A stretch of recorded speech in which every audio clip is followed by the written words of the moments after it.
This is Social Realities with Dr. Med. Let's get it cracking. So today I'm going to talk about Real Housewives in New York City, the episode season 15, episode 14. And I want to talk about the way in which identity is playing itself out in this episode. It's called Quit Your Beaching is the name of the episode. And we see the cast is in Puerto Rico. This is their second or third day. I don't know how long they've been there, but they've been there for a minute.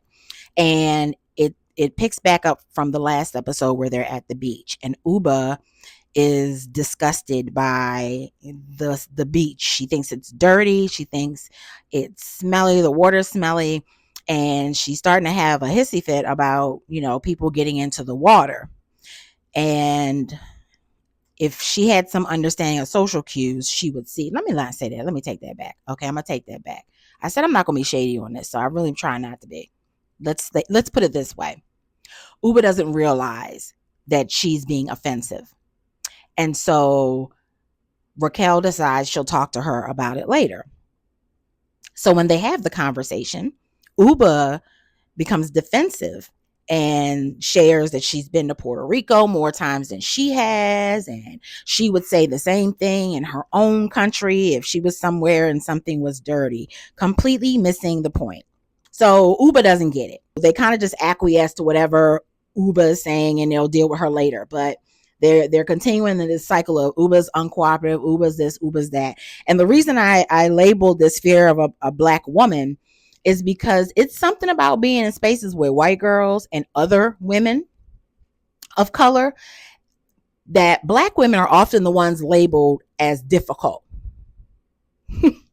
So I'm gonna tell you a quick story. See, I'm one of them chicks. So I was in Ghana. It was like 15 or 16 of us. And so we were doing a canopy walk, which is like 2 miles long, one way, with this canopy that's suspended like 300 feet in the air. And so, after being such a reality television buff, seeing the real world, I understand that there are these certain types of black people. So I had to make an announcement to these folks. I raised my hand and said, excuse me, I'm going to be the uncooperative black today. I want you to know I'm not getting on no damn canopy walk. So don't ask me. And they looked at me crazy, but I had to make that disclaimer. And I know it sounds off-putting, but sometimes you got to give people what they need so they leave you alone. And so I said all of that to say that we often feel like we're on the defense and we always have to justify and validate what we say and what we feel because people just don't want to accept no, but then they call us aggressive and uncooperative. So it's like, let me beat you to the punch, bitch. I'm uncooperative. And I'm telling you, I ain't getting on no damn. I wasn't doing it. Okay. So in that moment, I stood up for myself. And so I recognize that, Ubah is also trying to articulate and express herself, but it's off-putting when you do it in a way where you're not receptive to what someone is going to say in response to what you said. If that's your opinion, it's okay to have one, right? We all got an opinion. I said that before. However, if you're in a room full of people and they're telling you they're uncomfortable and they're telling you they're offended, you need to do something about it. But for some reason, there's never a room black women are in where we're not uncomfortable and where we're not offended. And we could usually just sit there. I've literally had people say shit to me like, why are you not smiling? Because ain't shit funny. That's why I'm not smiling. Like, I'm not one of them people. I'm a laugh if it's funny and I'm a scratch if it itch. But if it don't, I'm not giving no step and fetch shows. I'm not trying to make you feel comfortable in your skin because you don't know what to do with this beautiful black body sitting in front of you that has no emotion on their face. I'm not doing it. I'm not buying into any of that stuff because a lot of times all that stuff comes from racist notions of who we are as black people, and it's a problem. But in this particular situation, Ubah was being uncooperative and actually quite rude and disrespectful. But we have to keep in mind that everybody in this group is diverse. Okay? Everybody in the group comes from a diverse background. And so in thinking about that, it's important to understand that everybody wasn't raised the same in this room. Everybody doesn't have the same feelings. And so if these feelings are making people uncomfortable, why do we continue the conversation instead of stopping and trying to figure out how to have the conversation in a way that makes people comfortable. And I'm not talking about being accommodationist, because I'm not that, but I am talking about, grown women being able to communicate effectively without everything being a fight. I don't know how these girls, how the fuck are y'all friends? I don't have friends like this, y'all. I can't tell you the last time I had a knockdown drag out with a friend. I really haven't. Because we go into the room with certain intentions, and they're not friends, they're coworkers. At the end of the day, they're coworkers, they're friends in social circles, but clearly these women are not close enough, because they don't know each other well enough. Okay, so I'll say that. So anyway, everybody's offended about Ubah. And so you have all this tension in the space, and they're talking about it behind her back. And it really is kind of sad. It's sad, and it's unfortunate. And I will say this, as a Black woman in the US, when I travel abroad, I try my best to remind myself that I am not home. I'm somewhere else. And so the standards of living are different in other places. When I was in Ghana, I remember them having a conversation. Oh, we're going to come back next year. We're going to come back next year. Next year, we're going to build a highway. Next year, and I was like, okay, we're going to build a highway. Okay, I'm down. I'm down to do some work, right? Where are we doing it? Well, we're going to live in a village. We're going to live in a hut. I was like, ho. I ain't building shit if I've been laying on the ground for 8 hours. Like, that's not finna happen. And not just, I don't want to be there, but I don't want to impose. And I don't want to put people out of their way, and people overspend what they don't have just to make me feel Americanized United States comfortable. You see what I'm saying? And so when you're in an environment that you're unfamiliar with, then you should be careful how you say things, especially if you want to learn from the environment, if you want to enjoy the environment, enjoy the space. I probably wouldn't have gotten in the water either, but I wouldn't have had a hissy fit. And so I've noticed that that with Housewives of New York City, it's really interesting, because they really literally went from one extreme to the other. In the original Housewives of New York City, not the original, but the first, 12 seasons, 13 seasons, was 15, 13 seasons, mostly white girls, mostly white women. I'm sorry, not white girls, mostly white women of a certain age, of a certain socioeconomic status. Some were posing to be of resources, and some were not. Most people did come from money, but their current situations didn't always reflect the kind of capital they had.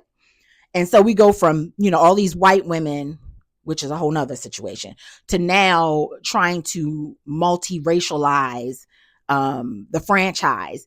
And then, before they multi-racialized it, they blacked it and put Ebony K. Williams. Shout out to Ebony K. Williams. I love her. She should be on this season. And the reason I say that is because she's similar in age, she's similar in experiences, and I think she would add a lot to this particular group. So, everything just kind of hits the nail on the head around the subject about Puerto Rico. And let me just say, Raquel was correct. And, there needs to be a level of grace when you travel that people, have sacrificed. And for Ubah to say something like it's dirty and disgusting and be loud and not care. Well, guess what? There's some people at the beach, probably that's the only place they can go. Because a lot of these countries, even though it's in the United States, Puerto Rico's in the US, a lot of spaces that have beaches sometimes relegate certain areas, the nicer areas, for tourists. And then people who are local have another beach. Now, if you come from, or if you're in a country where it's just beautiful all the way around, most people do get to enjoy it. But you have to think about how tourism impacts and influences the economy in a country, and people want people to visit. And I keep saying country. I know Puerto Rico is a U.S. territory. I get all of that. But when I think of Puerto Rico, I do think of a Caribbean nation, island, the culture, all of that. So that's where I'm talking about. I know it's a U.S. territory. So I don't need anybody telling me that I already know that. Okay. Thanks anyway for reminding me. But it's important to think about the way in which we are seen. And I would say, how do I say this? I think if there was a different Black woman on the show, there perhaps could be some type of some kind of race whisperer, and it sounds rude, but some kind of whisperer, because it's like we are so multidimensional and multifaceted. And Sai and Brynn, yeah, I like Sai and I like Brynn as well. Sai is Puerto Rican, Brynn is biracial, and while they do, I think, because I'm not sure, I have to look back at Brynn, but while they do acknowledge blackness in their racial composition, and they may even see themselves as black women. I think Sai does see herself as a black woman.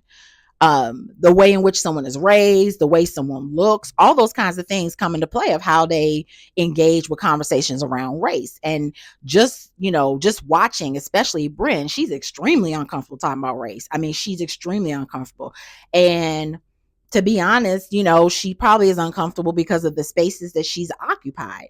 She's probably seen and experienced a lot, and she probably doesn't feel like she belongs anywhere, honestly, because I can only imagine, and I know because I've worked in elite white spaces where there are a few of us, and then there are a few of us who are biracial, and I've watched black people tear the biracial people apart, and then the white people, they play with them like they're an exotic toy and something that's entertaining to them. But then when they start to express their feelings, they become Karens, and all of a sudden it's like, you're making me uncomfortable, you're making me unsafe. I'm going to say unsafe because a lot of times they say unsafe, and 90% of the time when a white person says they're unsafe, they're lying. They're uncomfortable. There's no history of black people just randomly beating the shit out of white people. There's even no history of black communities terrorizing white communities. So the notion that a white person feels unsafe is in their mind.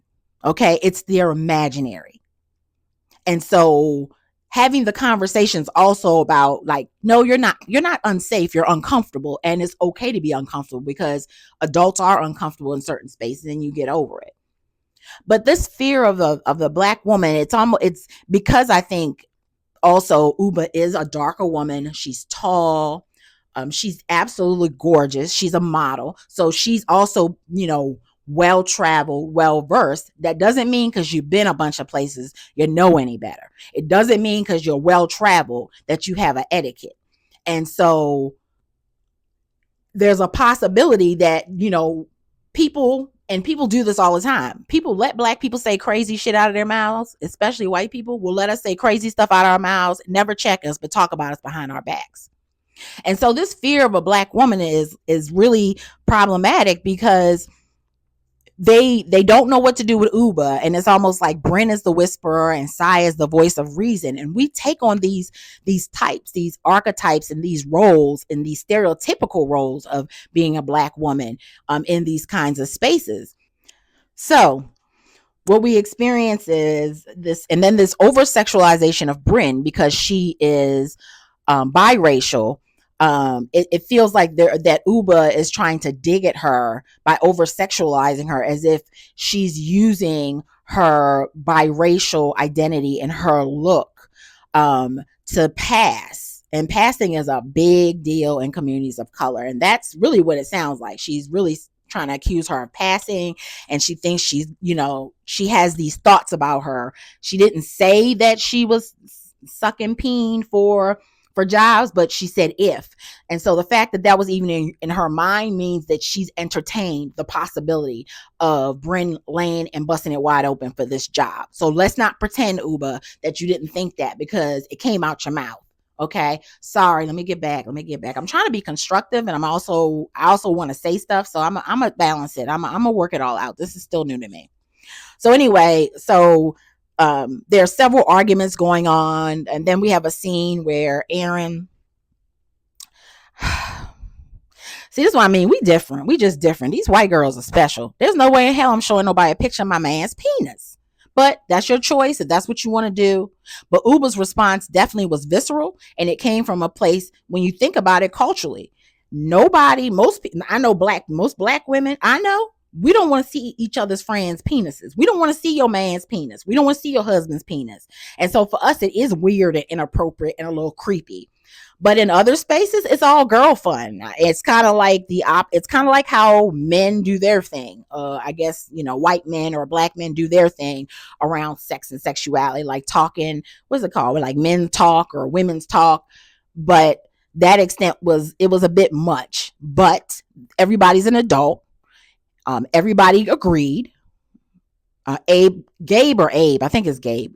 I think it's Gabe. Yeah. Gabe knew he was on speakerphone, so he knew probably other people were there. And that's just that's their little tryst, and that's how they roll. I mean, he even said that they do swingers. There are swingers. So, this isn't something weird to them.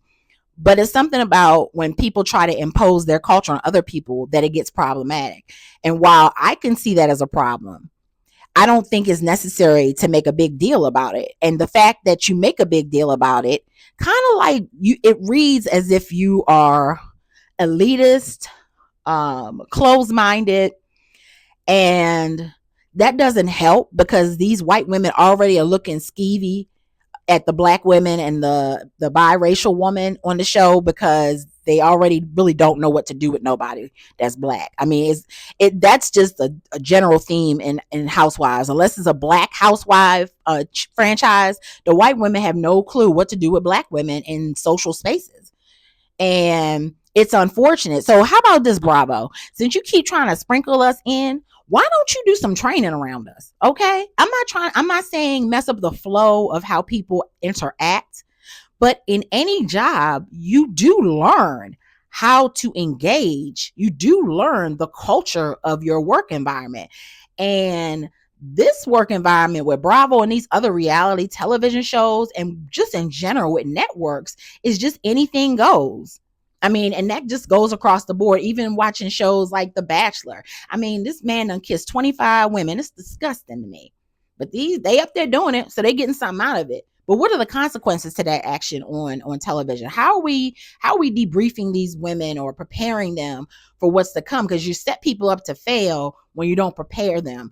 There's nothing wrong with them filming what just transpired. But how about having a conversation with Ubah, so when she comes to the reunion, she can come a little more humble, acknowledging that she was rude and disrespectful, and recognizing that she was operating out of some level of xenophobia or just some kind of elitist tourist kind of attitude that was inappropriate and wasn't warranted in this particular situation or in any situation. The assumption is that we're always in the wrong. Ubah was this time, but she's not always. And how do we reconcile these differences? How do we make things a little more real? Because and just an example, I kind of have these kind of preemptive conversations with coworkers. I've been in predominantly white spaces forever. And what I'm not going to do is change how I talk, change what I look like, change what I say, change what I mean. I'm going to talk to you the same way I talk to other people. For the most part, it's intelligible. It's without profanity, but it's firm in my conviction because if you're a black woman, you know how hard it is to create your own sense of self and self-worth. And when you feel like someone is coming against that self-worth, that's why Ubah was really popping off, because Erin insinuating as if she's never been anywhere is offensive to a black woman. I'm sure globally, anybody. And that's a whole long story too about that. But I think in these kinds of spaces, I just want us to think about the realities of this and what is it going to look like for these women at the reunion. I can't wait. But anyway, I can't wait for next week. Like and subscribe. I hope you like the video. If there's more you want me to include, if there's questions that you have, please feel free to leave it in the comment section. Until next time, it's Social Realities with Dr. Med. Deuces.